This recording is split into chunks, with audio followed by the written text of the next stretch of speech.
సికింద్రాబాద్, హైదరాబాద్ రెండు కూడా ఈ రోజు కాదు శతాబ్దాలుగా 1591లో హైదరాబాద్ మహానగరానికి ఆనాడు కులీ కుతుబ్ షా గారు పునాది వేస్తే ఆ తర్వాత విస్తరించే క్రమంలో హైదరాబాద్ విస్తరిస్తూ మరి జంట నగరాలుగా అటు సికింద్రాబాద్ ఇటు హైదరాబాద్గా మరి జోడెద్దుల మాదిరిగా ఒకదాన్ని ఇంకోదాన్ని విరదీయలేకుండా అట్లా అభివృద్ధిలో కానీ అల్టిమేట్గా విస్తరణలో కానీ రెండు నగరాలు భారతదేశంలో అదేవిధంగా ప్రపంచవ్యాప్తంగా కూడా ఇంగ్లీష్లో ట్విన్ సిటీస్ అని అలాగే తెలుగులో జంట నగరాల పేరుతో అందరికీ కూడా ఈ ప్రాంతం గురించి తెలిసిన వాళ్ళందరికీ కూడా సుపరిచితమైన నగరాలు హైదరాబాద్, సికింద్రాబాద్. ఇవాళ ఈ ప్రభుత్వం కాంగ్రెస్ ప్రభుత్వం మేము గతంలో విన్నాం, చిన్నప్పుడు చదువుకునేటప్పుడు తుగ్లక్ అనేవాడు ఒకడు ఉండేటోడు, కొన్ని పిచ్చి పనులు చేసినాడు, ఢిల్లీ నుంచి రాజధానిని తరలించాలనే ప్రయత్నం చేసినాడు అని చెప్పి మేము ఎప్పుడో పుస్తకాల్లో చదువుకునేదే తప్ప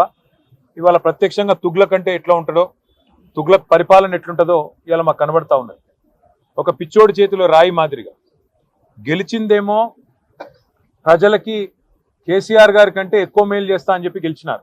కళ్యాణ లక్ష్మి అంటే కాదు కాదు తులం బంగారం అన్నారు. 10,000 రైతు బంధు అంటే కాదు కాదు 15,000 ఇస్తామన్నారు.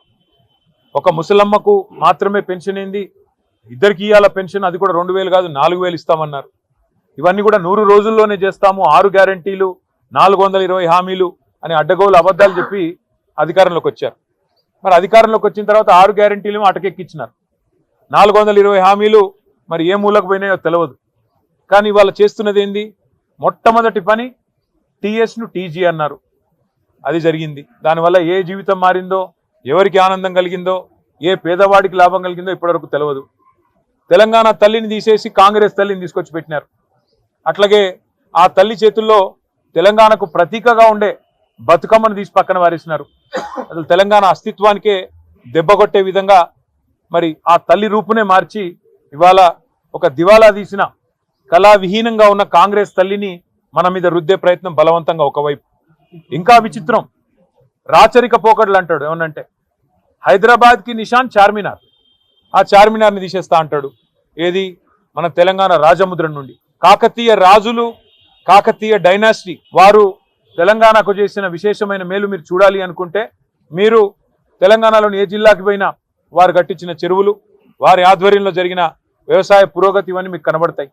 అట్లాంటి కాకతీయుల కళా ప్రభావానికి, కాకతీయ గొప్పతనానికి వెలుగుగా ఉన్న వరంగల్కు చిహ్నంగా మారుపేరుగా ఉన్న కాకతీయ కళాతోరణాన్ని తీసేస్తారు. ఇట్లా అపసవ్యపు పనులు, దిక్కుమాలిన పనులు, తుగ్లక్ పనులు తప్ప ఈ ముఖ్యమంత్రి గారు చేసిందేమీ లేదు.